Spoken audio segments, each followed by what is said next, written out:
Naël n'était pas malheureux. Il n'était pas heureux non plus. Il existait. Tous les matins, il se levait à la même heure, 7h15. Il appuyait sur le bouton snooze, encore et encore, espérant voler quelques minutes de confort avant d'affronter une journée qu'il n'avait pas choisie. Son appartement était silencieux, trop silencieux. Son café avait toujours le même goût tiède et amer. Il regardait par la fenêtre en se demandant: est-ce que c'est ça la vie? Ce matin-là, pourtant, quelque chose changea. Il rata son bus. Un détail en apparence. Mais ce détail allait bouleverser tout son monde.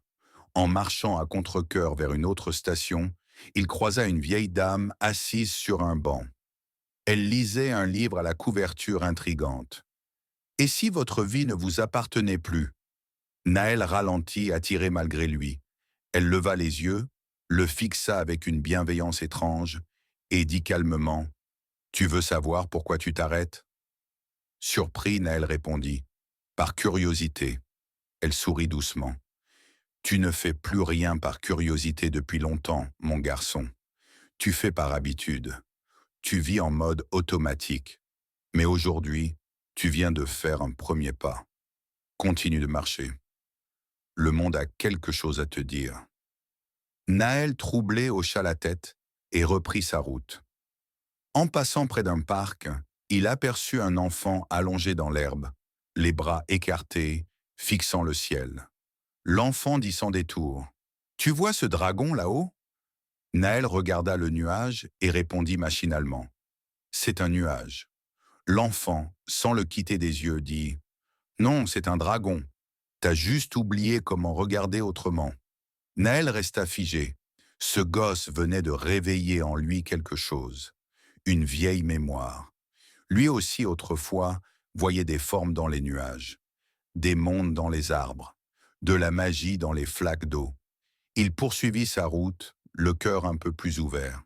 Devant un café chic, un homme en costume 3 pièces passait un coup de fil agité. Puis en raccrochant, il fixa Naël et dit: « T'as l'air ailleurs. Tu bosses dans quoi ?» Naël répondit: « Analyse de données. Je suis analyste. » L'homme haussa les épaules. « Et tu kiffes quand même ça ?» Naël hésita puis dit: « C'est un travail. » L'homme se mit à rire doucement. « Moi aussi j'avais un travail. Maintenant j'ai une vie. La vraie question c'est: tu remplis quoi? Ton compte en banque ou ton cœur ?» Il ajouta: « Pose-toi la bonne question, frère, parce qu'un jour ton réveil ne sonnera plus. » Naël, déstabilisé, reprit sa route, perdu dans ses pensées. Et là, juste avant d'arriver à son bureau, il croisa une jeune femme au regard clair, derrière un petit stand discret. Elle vendait des livres auto-édités. Elle le fixa, un sourire sincère aux lèvres. « Tu lis ?» demanda-t-elle. « Parfois, » répondit-il. Elle lui tendit un petit livre au format carré. Il lut le titre: « Tu vis vraiment ou tu fais semblant ?»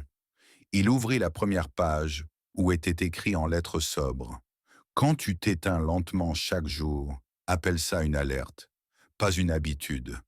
Ton bonheur n'attend pas que le monde t'autorise à l'être. » Il releva les yeux. Elle dit alors: « Ton réveil a sonné ce matin, pas celui de ton téléphone, celui de ta vie. Alors, t'as l'intention de te lever ou pas ?» Il ne répondit pas. Il rentra chez lui plus tard que d'habitude. Et pour la première fois depuis des années, il ne regarda pas Netflix. Il ouvrit un tiroir qu'il avait oublié. À l'intérieur, un vieux carnet à spirale, rempli de dessins de son adolescence. Des héros, des paysages, des rêves. Il s'assit, il dessina. Un portrait de lui, avec un sourire qu'il n'avait plus vu depuis longtemps. Les jours suivants, il se remit à marcher. Chaque jour, un peu plus loin. Il s'inscrivit à un cours de dessin. Il se remit à lire, à appeler ses amis, à écrire, à s'écouter. Un mois plus tard, il démissionna. Non pas parce qu'il haïssait son travail, mais parce qu'il voulait enfin aimer ce qu'il faisait. Il lança un blog, Il vendit ses premiers croquis. Il échoua parfois. Il douta souvent. Mais il vivait. Chaque matin, il se réveillait avec cette question en tête. Qu'est-ce que je vais créer aujourd'hui? Il n'avait pas tout réglé. Il n'était pas devenu célèbre. Il n'avait pas gagné des millions. Mais il avait retrouvé l'essentiel, lui-même. Et c'était ça, le vrai miracle. Alors si toi aussi tu t'es levé ce matin avec l'impression de ne faire que survivre, pose-toi cette question. Et si je ratais mon bus aujourd'hui? Morale, rater un bus, ce n'est pas la fin du monde. Parfois, c'est le début de ta vraie vie. N'attends pas que le monde t'autorise à vivre pleinement. Ton réveil a déjà sonné. Ce que tu choisis de faire maintenant t'appartient.